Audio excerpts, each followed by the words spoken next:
Brother Chairman, our distinguished guests who have come from abroad, brothers and sisters, Assalamu alaikum wa rahmatullahi wa barakatuh. We have with us Brother Abdul Qadir from Greece, Athens in Greece, who was Orthodox Christian and took the Shahada, became Muslim. And he's with us here. He just arrived last night. And he is preparing the way for me to visit Greece later this year, inshallah. Brother Abdul Qadir, stand up so they can see you. Yes. And we have another brother from Britain, from Pakistan, yeah, Brother Rana, who is also here with us and also arrived yesterday. So we welcome them and we welcome you to this lecture on nuclear war, which is coming. It is not our intention to frighten and terrify people, but scholars of Islam have a job to do. That if we do not let you know what is in the Quran and what the Messenger of Allah sallallahu ta'ala alayhi wasallam has spoken about events which are to come, if we don't do that, then people would probably curse us in the grave. Why didn't he tell us? That's why we have this job to do, and I hope that you'll be patient with me while we deal with this subject. Nuclear war is coming. It is there in our eschatology. Eschatology means the study of the end time. Eschatology. In Arabic, ilmu akhirul zaman. Zaman means time. Akhir means last. Ilmu akhirul zaman, the knowledge of the last age, or eschatology. So in our Islamic eschatology, we have this great war. And the Prophet sallallahu ta'ala alayhi wasallam had a name for it. He called it the Malhama. Malhama. Most people don't even know the word. Malhama. But in Christian and Jewish eschatology, they have another name for it. They call it Armageddon. Yes, it's the same. And this clearly has to be nuclear war or thermonuclear war. It cannot be conventional war. Why? In tomorrow's lecture, which will again be fascinating, today we're looking at the political analysis of events from an Islamic perspective, of events which are taking the world to nuclear war. And tomorrow we're looking at economic and monetary analysis of events which are taking the world to nuclear war. I know that this is hardly ever something that you'll hear in Trinidad. I know that. But I hope that my audience will be patient with me today. There is a hadith of the Prophet ﷺ. It is in Sahih Bukhari. You may have heard of it. No one has ever questioned the authenticity of this hadith. The Prophet ﷺ prophesied, listen to it, that the river Euphrates, which passes through Iraq and then comes to the Arab Gulf, that the river Euphrates, in Arabic, Furat, the river Euphrates will uncover a mountain of gold. And people will fight over that gold. and 99 out of every 100 would be killed. And each would be saying, I would be the one who would survive. But the Muslims must not touch that gold. I tell you, I have read this hadith for 20 years or more before I could understand it, before Allah in His kindness could allow me to understand it. There has never been a war in all of human history which took 99% of combatants, took their lives. They all died. This would be a unique war in human history, like no other war before. The only way you can kill 99 out of every 100 is if you use weapons of mass destruction. And the primary weapon today of mass destruction is nuclear weapons and thermonuclear weapons. So the Prophet Muhammad, Allah's blessings be upon him, prophesied nuclear war. And he said that the nuclear war will be fought over the mountain of gold. If you want to know about the mountain of gold, you must come back tomorrow. So we have in our eschatology in Islam the same thing that the Christians have and the same thing that the Jews have of nuclear war coming, Armageddon or the Malhama.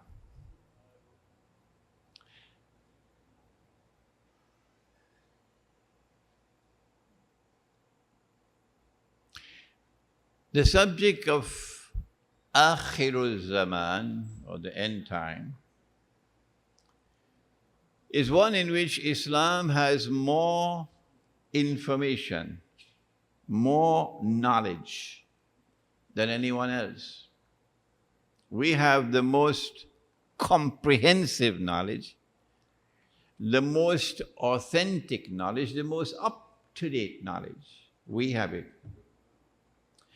The Christians and the Jews also have knowledge of Akhirul Zaman, but it cannot match ours. It is the biggest mystery of this ummah, that although we have the most knowledge, we've not used it. We've not been using it. We do not have scholars of Islam who are trained in Islamic eschatology. We don't have it. It is not taught in our institutions of learning. No, it's not. And so it is now an uphill task for us to catch up with those who came before us, the Christians and the Jews.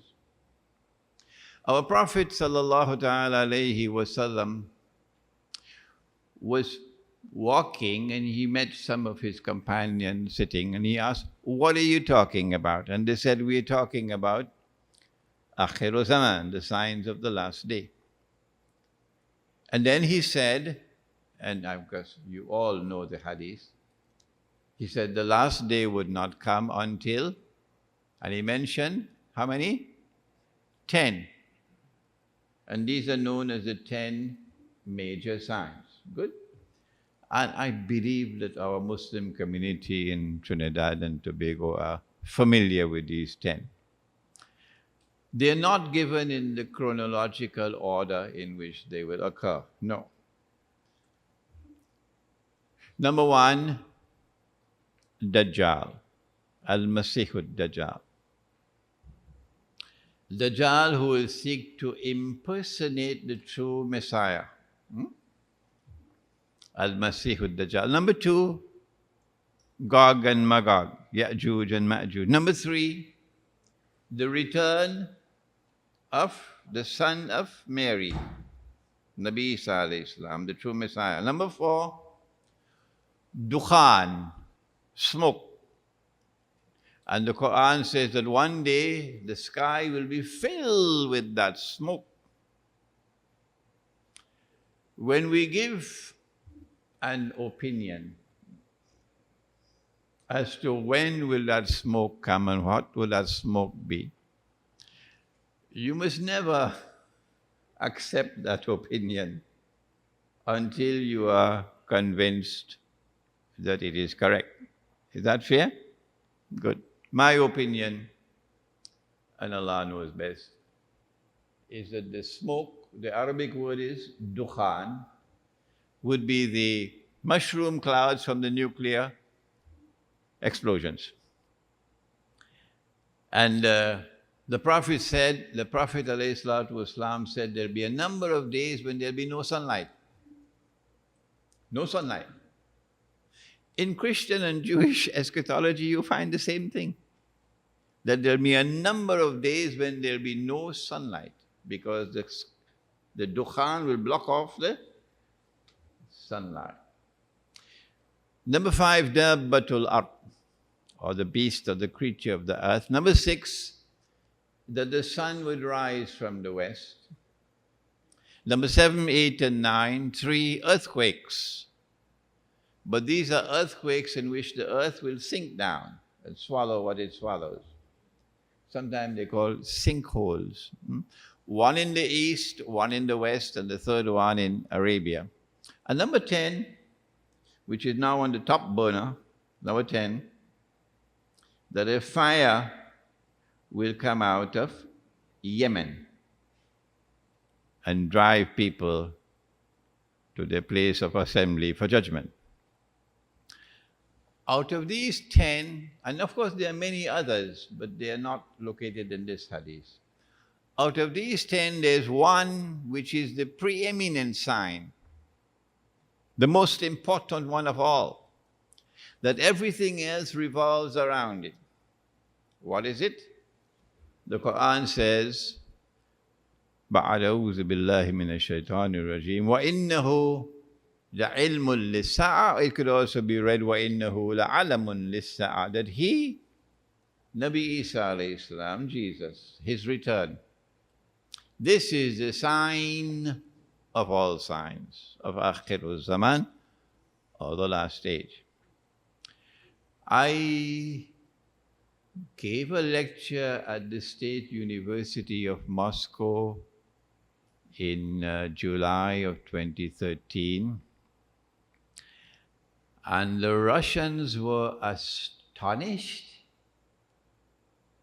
when they heard this, because Iran had been at work for many, many years, and Iran had presented to them a Shia version, which was different. For Iran, the major sign of Akhirul Zaman is the advent of Imam al-Mahdi. So when I went to Moscow, all they were talking about is Imam al-Mahdi, Imam al-Mahdi, Imam al-Mahdi. So when I took the Quran and I brought the Quran before them, I said, no, that's wrong. The major sign of Akhirul Zaman is the return of Nabi Isa alayhi salam, Jesus, the true Messiah. And the most powerful voice in history to have prophesied the return of Jesus. And Mirza Ghulam Ahmad could do what he wants to do. He cannot silence that voice. The most powerful voice in history to have prophesied the return of Jesus, the son of Mary, is the voice of Muhammad sallallahu ta'ala alayhi wa sallam. This is the foundation of Islamic eschatology. If you reject this, you're wasting your time attending my lecture. Yes, you are wasting your time attending my lecture, because this is the foundation stone of Islamic eschatology. There are two kinds of verses in the Quran. This is in Surah to Ali Imran. at the beginning of Surah Ali Imran, which is the third surah of the Quran. That the Quran is comprised of two oceans of ayat. Ayat means verses. Two oceans of ayat in the Quran. The first is ayat muhkamat, or verses which are plain and clear. All that you need for this is tafsir. Tafsir means to explain. And the Quran says that these are Ummul Kitab. This is the heart of the book. But the Quran also has a second ocean of ayat. What is it called? Ayat? Ayat mutashabihat. The first one, ayat muhkamat, plain and clear. The second one, ayat mutashabihat. And these are verses which have to be interpreted to get the meaning. The Arabic word is ta'wil. The first one is tafsir, explanation. And this one is ta'wil, interpretation. Let me give you an example. In the nights of Ramadan, eat and drink. وَكُلُوا وَاشْرَبُوا حَتَّى يَتَبَيَّنَ لَكُمُ الْخَيْطُ الْأَبْيَضُ مِنَ الْخَيْطِ الْأَسْوَدِ مِنَ الْفَجْرِ. Eat and drink until the white thread, you know what thread you make kite, you fly a kite? Huh? The white thread is distinct from the black thread of dawn. So white thread and black thread. All right? So one companion took a white thread and a black thread, put it underneath his pillow. And when the time came to start the fast, he took out the two threads and he's looking at them.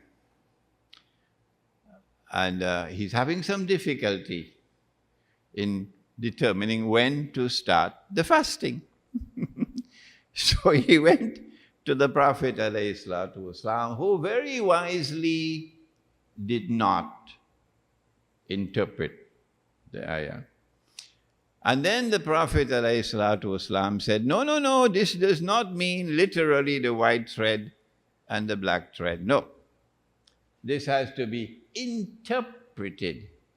And when Allah speaks of the white thread and the black thread, Allah is speaking about the light of the day being distinct from the darkness of the night. This is called ta'wil.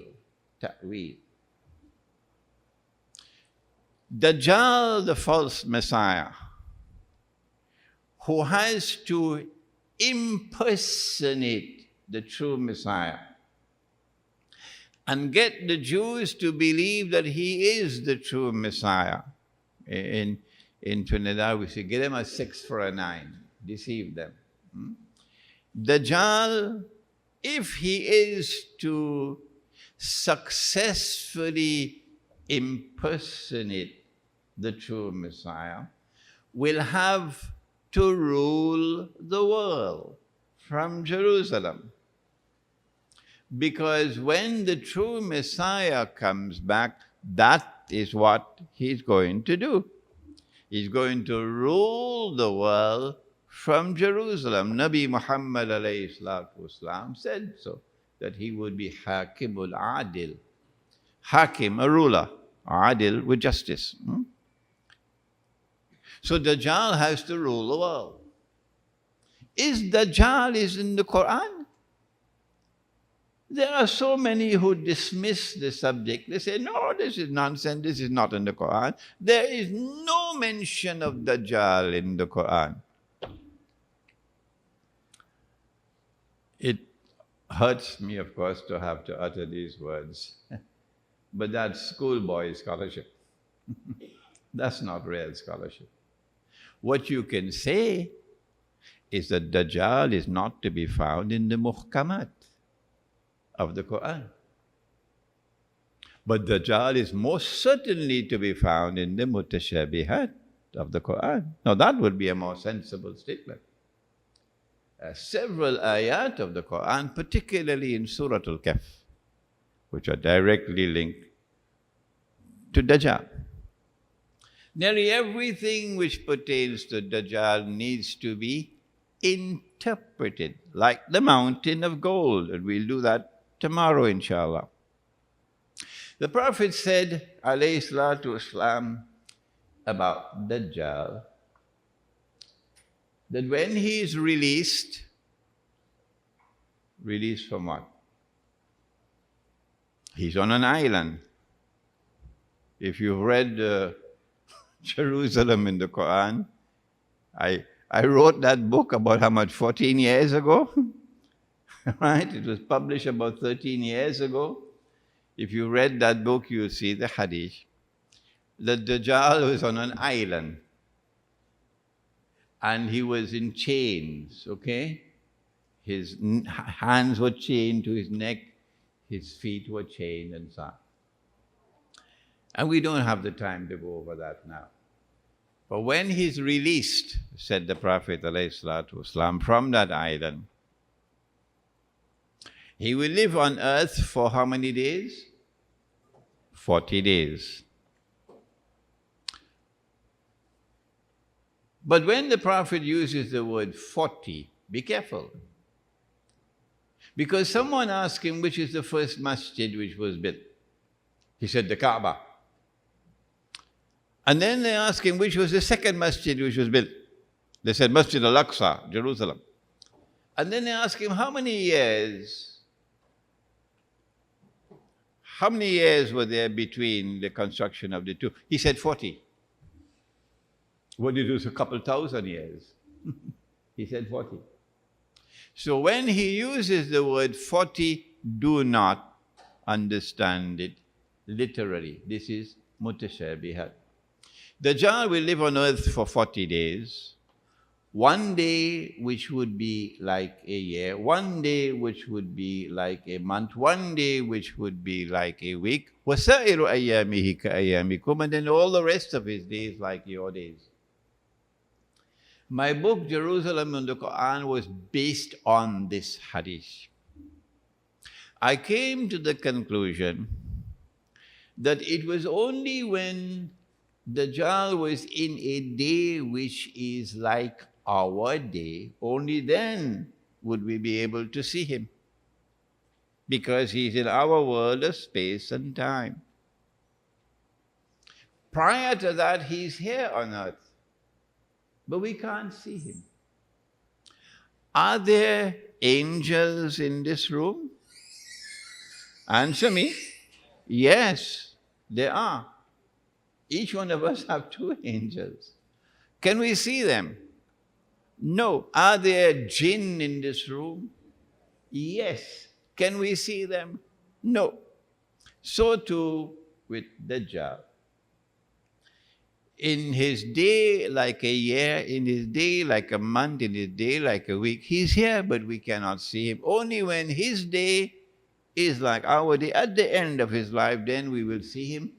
And the Prophet said he will be a Jew. He will be a young man. He'll be powerfully built. And he'd have the curls that the Orthodox Jews have. And from Jerusalem, he'll declare, I am Al-Masih, the Messiah. And they will accept him. They'll accept him. But before that, he's here on earth, but we cannot see him. I came to the conclusion that he had to pass through 3 stages of his mission before he would appear in person. And in stage 1, what he did was to build and create a ruling state in the world, namely Britain. Britain. When I was a child, we had to sing God Save the King, in school. You know about that. We had to sing God Save the King every morning before going to class. God Save the King. And then when I was 10 years of age, King George died. And then Elizabeth took over. We had to sing God Save the Queen. So Imran Hosein was singing God Save the Queen. Now I look back at those days, you didn't have nobody to tell us. What nonsense is this? God save the king, God save the queen. Britain became the ruling state in the world. It never happened before in history. And it became known as the age of Pax Britannica. You may have heard the term. Pax Britannica, for the first time in human history, meant that one state had the power to dominate the rest of the world, and no combination of rivals could threaten that power. That was Britain. And tomorrow we will see that when Britain became the ruling state in the world, it was not only on the basis of military power, but also control over money, sterling pound. When we were at school, we had to learn £1 4.80, £2 9.60. He's shaking his head. He's shaking his head. £1 4.80, £2 9.60, £3 14.40. Why? Because the sterling pound was His Majesty, the ruling money in the world. Then I came to the conclusion that when Dajjal moved to stage 2, a day like a month, that the United States now replaced Britain as the ruling state in the world. And the United States did not become the ruling state based only on military power, but also on the basis of control over money. And so the British sterling pound had to give way for the US dollar to replace it. Tomorrow's lecture is going to be fascinating for you on the monetary system.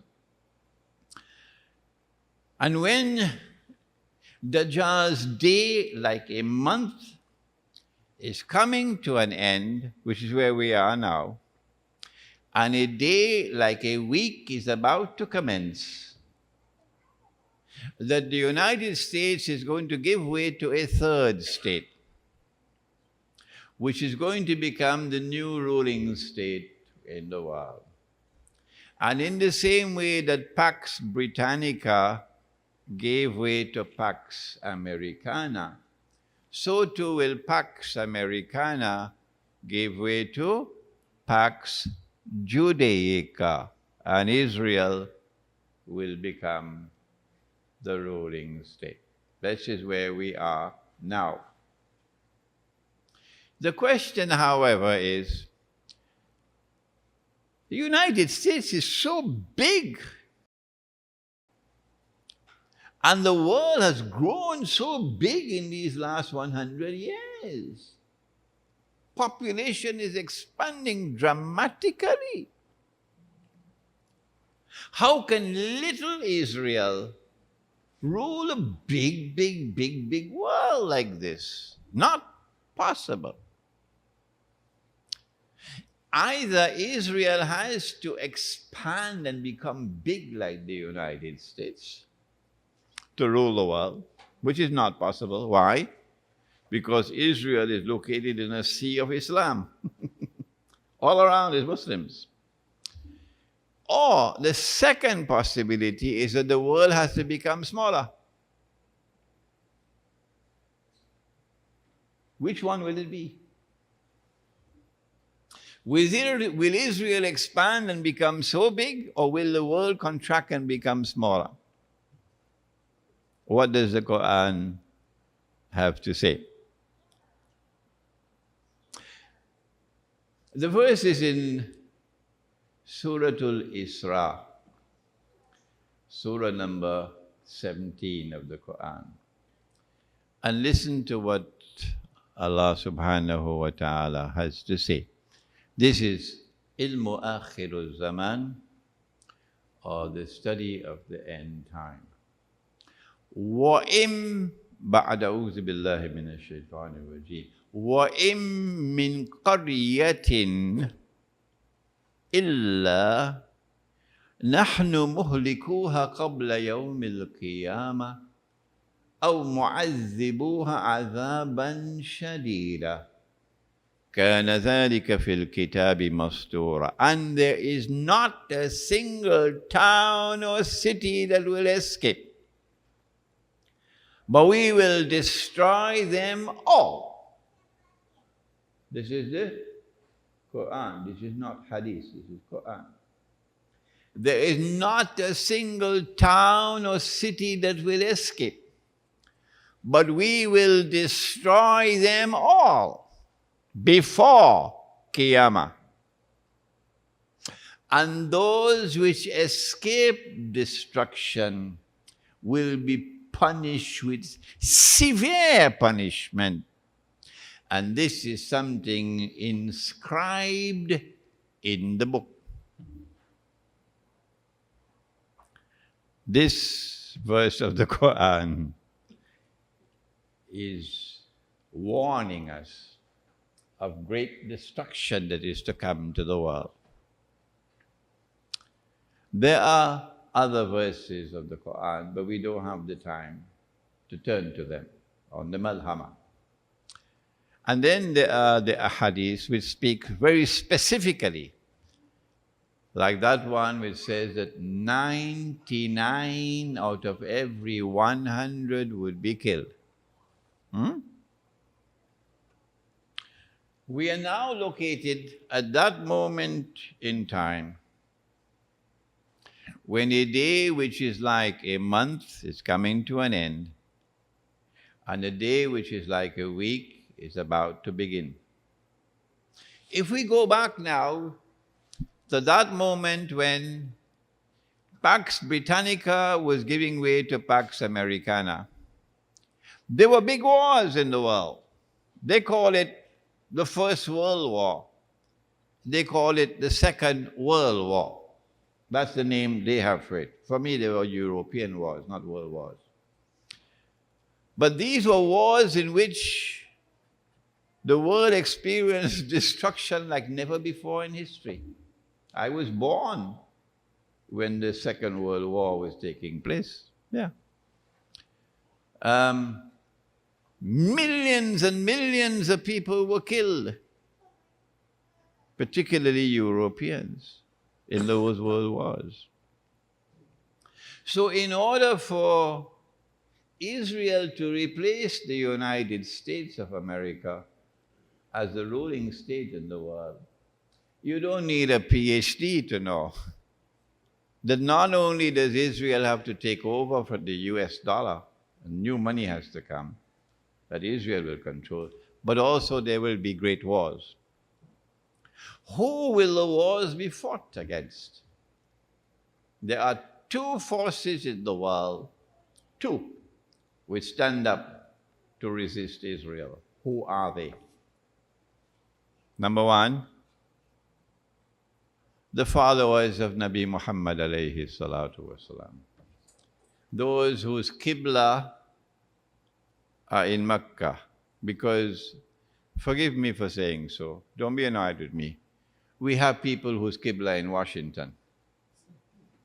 Forgive me for saying so, don't be annoyed with me for saying so. There are people who prefer to hold on to the US visa than to be faithful to Islam. My US visa is more important to me than being faithful to Allah and His Messenger. Forgive me, please forgive me, but I have a job to do.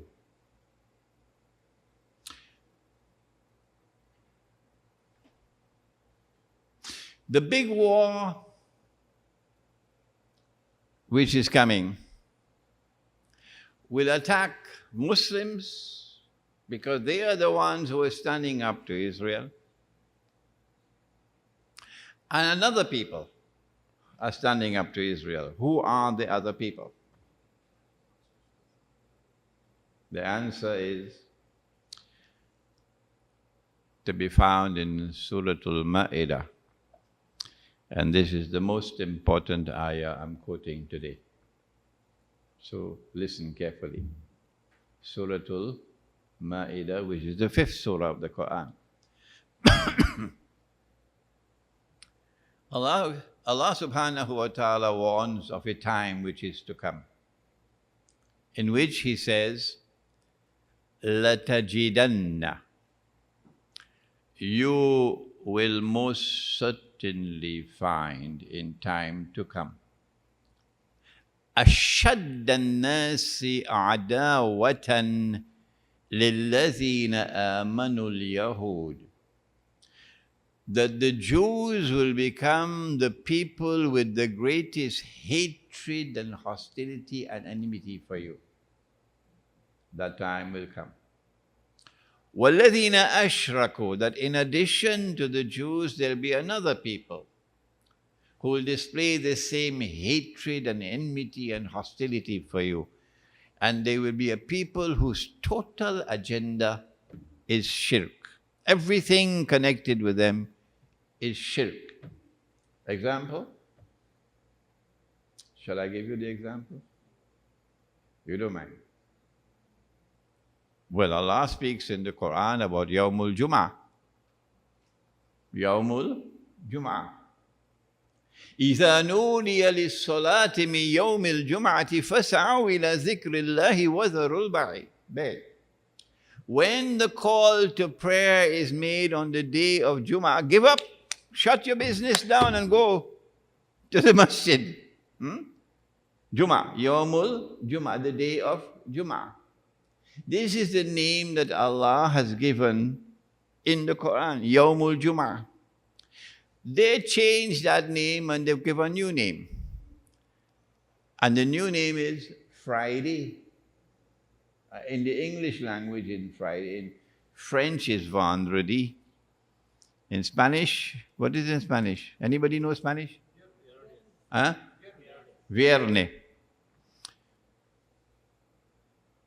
Friday, check it out, is the day for the worship of Fry. F-R-E-I. Who is Fry? It's a Scandinavian goddess.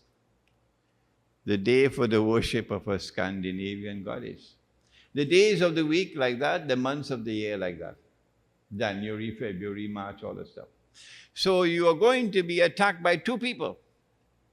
The Jews and another people whose agenda will be constantly shirk. And at that time when this manifests itself in the world, at that time, وَلَتَجِدَنَّ أَقْرَبَهُمْ مَوَدَّةً لِلَّذِينَ آمَنُوا الَّذِينَ قَالُوا إِنَّا نَصَارَى. That at that time when the Jews become most hostile of all to you, I'm sorry to have to be repeating again and again. And when these people, this civilization of shirk is hostile to you, waging war on you, at that time you will find that those who will be closest in love and affection for you would be a people who say, we are Christians. Allah didn't stop there. He went on to tell us something more about the people. Which Christians are these? ذَلِكَ بِأَنَّ مِنْهُمُ الْقِسِّيسِينَ وَرُهْبَانَ وَأَنَّهُمْ لَا يَسْتَكْبِرُونَ. This is because these Christians are people who have monasticism, the monastery, the monk, the monastic way of life. And because they are not an arrogant people. They are not an arrogant people. They don't want to rule the world. They don't want to transform all of mankind into carbon copies of themselves. If I have a curry chicken and rice in front of me, curry chicken and rice, and I wash my hands, and I roll up my sleeve, and I start to eat my curry chicken and rice with the cutlery that Allah gave me, the fingers. These arrogant people will say that is an uncivilized way of eating. No, civilized people don't eat like that. And my response to them is, you can take your civilization and throw it in the Red Sea. I don't care a fig leaf. Sorry for raising my voice. I don't care a fig leaf for you and your views. It is arrogance on your part, that you want to transform me into a carbon copy of yourself. That I had to put on jacket and tie to be civilized, to be in respectable company, jacket and tie. In the Caribbean, in this heat, tropical climate, and you see the fella in suit and jacket and tie, you should send him. It's a madhouse. This is for my audience outside of Trinidad. So you have a people who have arrogance in them, that they want you to live the way they live. They want you to be transformed into carbon copies of themselves. But these Christians who will be closest in love and affection for you Muslims are not an arrogant people. They don't have the agenda of ruling the world. And they don't have the agenda of transforming people into carbon copies of themselves. So which Christians are they who are holding on to this day to monasticism, the monastery and the monastic way of life, the monks?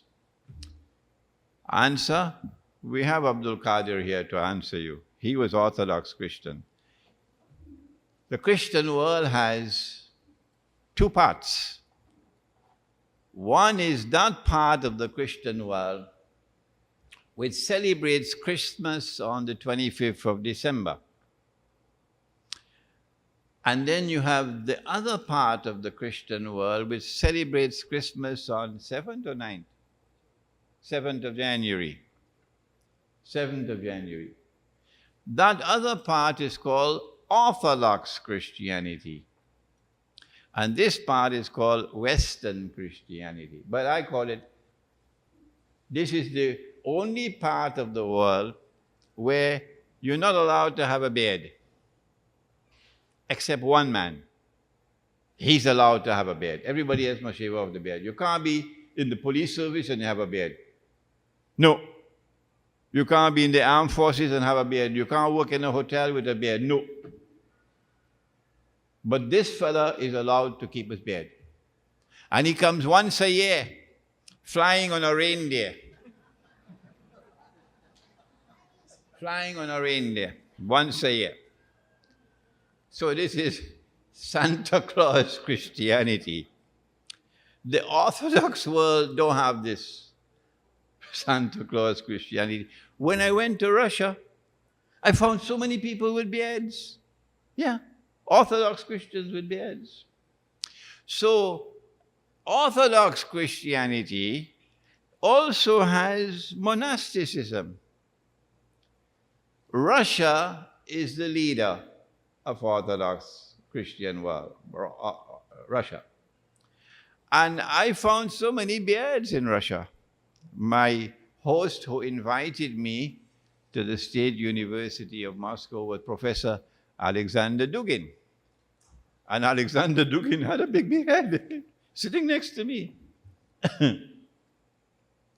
The two people who are going to be a threat to Israel are Muslims and Orthodox Christians. Do we find Orthodox Christians in the Quran? Yes. There's a whole surah. It's known as Surah to? Surah to? Rum. Surah to Rum. Surah number 31 perhaps. And look how it begins. بعد أعوذ بالله من الشيطان الرجيم ألف لام ميم. غُلِبَتِ الروم. Rome has been defeated. في أدنى الأرض, in a land close by. So a battle took place at the time when the Quran was revealed, and there was no Washington at that time, and there was no NATO at that time, so we can dismiss that nonsense.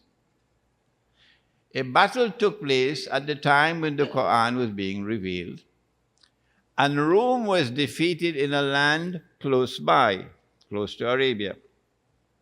وَهُمْ مِنْ بَعْدِ غَلَبِهِمْ سَيَغْلِبُونَ. But Allah is prophesying. He is saying that the tables are going to be turned. فِي بِضْعِ السِّنِينَ, in just a few years' time. Rome is going to be victorious.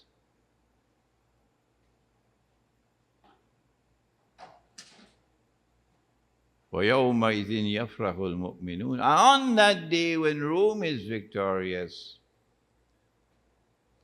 the Muslims are going to celebrate.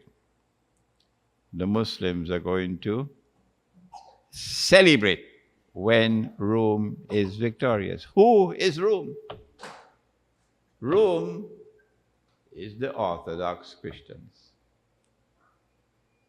who had the Byzantine Empire in Constantinople. And today Russia is the leader of Rome.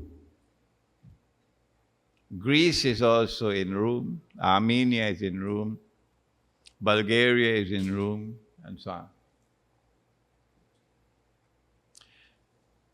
The reason why nuclear war is coming is because in the world of Islam there's only one Muslim country with nuclear power, Pakistan. But Pakistan is a little lightweight. Lightweight. But Rome is also a major power because Russia is a nuclear power. And Israel cannot succeed the United States and become the new ruling state in the world unless and until Pakistan submits to Israel and Russia submits to Israel. The way today Pakistan is submitting to the United States and to Saudi Arabia, the government of Pakistan. We have a Pakistani here.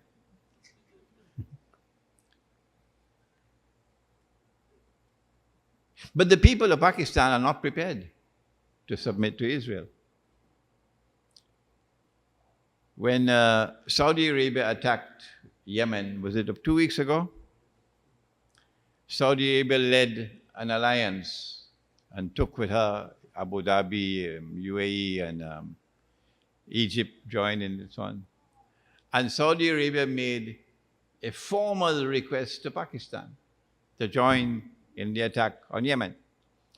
Saudi Arabia, the richest country in the region, and Yemen, the poorest country in the region. The richest has launched an attack on the poorest of all.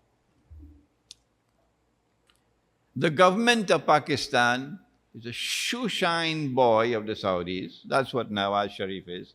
A shoeshine boy of the Saudis. And this lecture is being recorded. It's going to be on YouTube. And they're going to listen to it in Pakistan. The government of Pakistan is a shoeshine boy of the Saudis. And the Pakistan armed forces are also led by shoeshine boys who will sell themselves for US dollars. Their Qibla is in Washington. I make no apologies for this language of mine. No, somebody has to speak out. But if Pakistan joins the attack on Yemen, what will be the implications next door with Iran? Because Pakistan is already facing a hostile India on this side, and you now face a hostile Iran on that side. So the shoeshine boys in the government of Pakistan decided to put the matter before the National Assembly. Let them decide.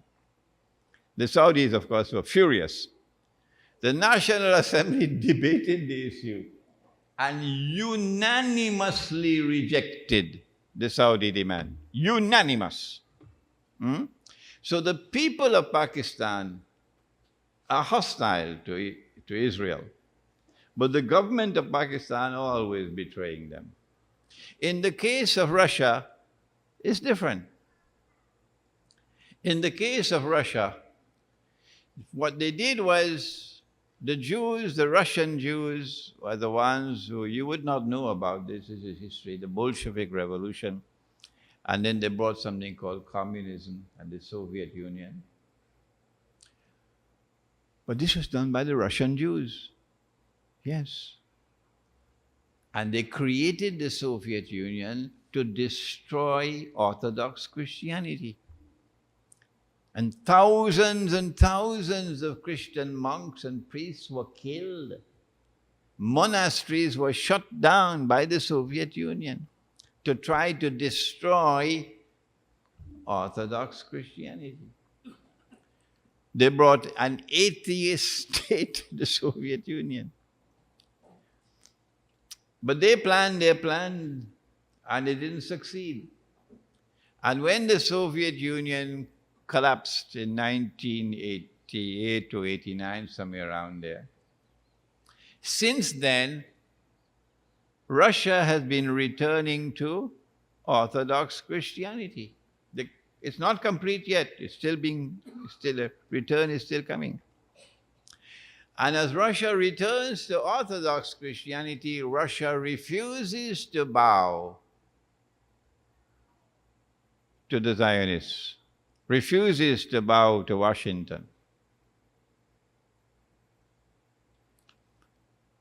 And that is why they'll have to wage war on Russia and on Pakistan, so that Russia does not survive as a nuclear state and Pakistan does not survive as a nuclear state. I was attending a conference in Tehran in Iran in September, last September, Conference of Independent Thinkers, and I had a dream while sleeping. And the dream was repeated twice in the same night. I normally don't reveal my dreams in public. No. But this one, I said, no, I have to reveal it to the people. I saw nuclear war. I saw nuclear missiles being shot into the sky. Nuclear war. And I saw that Pakistan was a part of the war. When I woke up from my sleep, I then remembered that 2 years prior to 9/11, I had a dream. I was Imam at Masjid Al-Quran in Long Island. And in that dream, I saw balls of fire coming down from the sky on Manhattan skyscrapers. And these balls of fire were jumping from one building to another, jumping, and then jumping out of Manhattan and spreading all over the world. The next Jummah that came, I gave a khutbah. And in that khutbah, I mentioned this dream. I mentioned it in the khutbah. 2 years later, 9/11, and I immediately recognized this is a dream I saw. So since there was an interval of 2 years between the dream and 9/11, I came to the conclusion, you don't have to accept my conclusion, that we have a period of about 2 years from September last before the nuclear war comes. Why so quickly? Now we turn to Russia's tryst with destiny. Russia is not prepared to bend her knee. No, Russia is defying them. Russia says, you want war? We'll give you war. But they had a master plan for Russia. that I was explaining to our chairman earlier. That in the Quran, in Surah Al-Kahf, Zulkarnain means the one who possesses two qarn. Qarn can mean horn, or qarn can mean age. Two horns or two ages, Zulkarnain, Surah Al-Kahf. You do recite Surah Al-Kahf, don't you? Come on, shake your heads. But everywhere in the Quran that Allah uses the word qarn, He always uses it to mean age, and He never uses it to mean horn. So Zulkarnain is someone whose story impacts on two ages. He has power. Allah gave him power, and he has faith. And he travels to the east, he travels to the setting of the sun, west. And there he comes across Ainun Hamia, a body of water which was dark and murky. And there he met a people, and Allah says, what are you going to do with them? And he replies and says, those who have been guilty of acts of zulm, oppression, wickedness, I am going to punish them. And when I am finished with them, you will punish them. So power will be used to punish the oppressor on that first age. And those who have faith and who are righteous in their conduct, I will treat them nicely and reward them. Then, of course, he traveled in the direction of the rising of the sun, you remember? And then the third journey to the pass between the two mountains, the Magog and Magog. But this body of dark and murky water, the tafsir of the Quran are all unanimous, it is the Black Sea. And if you know your geography, there's the Mediterranean Sea. You did go to school, didn't you? The Mediterranean Sea. And above the Mediterranean Sea is the Black Sea. The Black Sea. And Russia has no other place to have a naval port with warm water other than the Black Sea. Because the north of Russia is ice, blocked up with ice. So if Russia is to have a navy, Russia needs the Black Sea. And if Russia is to ever pose a threat to Israel and the Zionists, the Black Sea is of crucial importance. After the Malhama, it is most likely that we'll no longer have any electronic warfare, aerial warfare and so on after the Malhama, because nuclear war is nuclear war. So after the Malhama, wars are going to be fought on land and on the sea. And so the threat to Israel, when Israel takes over from the United States, the threat to Israel will be number one from Pakistan and the nuclear weapon, and number two, Russia. Naval war, more than land war, naval war. So the Black Sea offers strategic importance for Israel, for the security of Israel. So what they did was, in the Black Sea, you have a peninsula jutting out into the Black Sea. It's called, anybody help me? Crimea is correct. You're doing some geography, huh? Crimea is correct. And whoever controls Crimea controls the Black Sea. Oh, yes. So Crimea was Russian territory.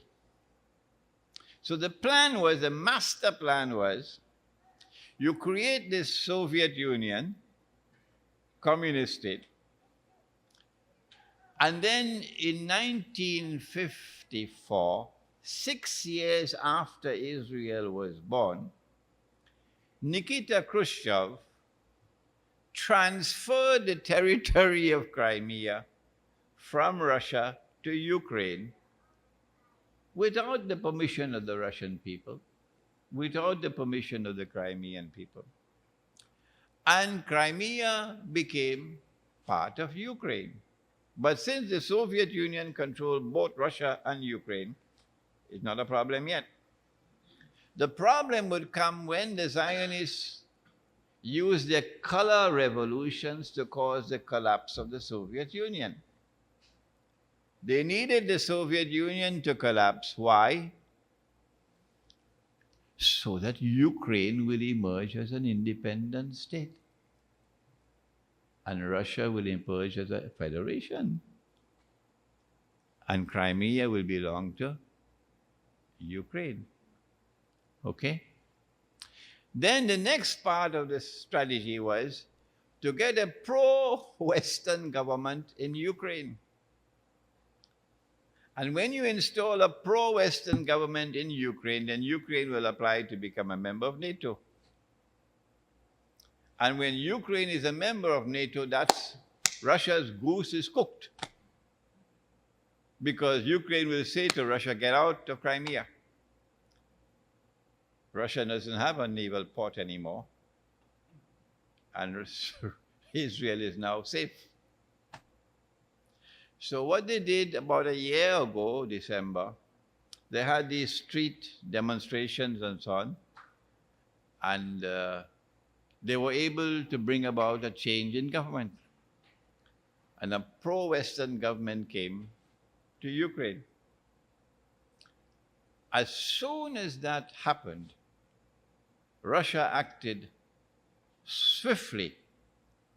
So swiftly, they took the Western world by surprise.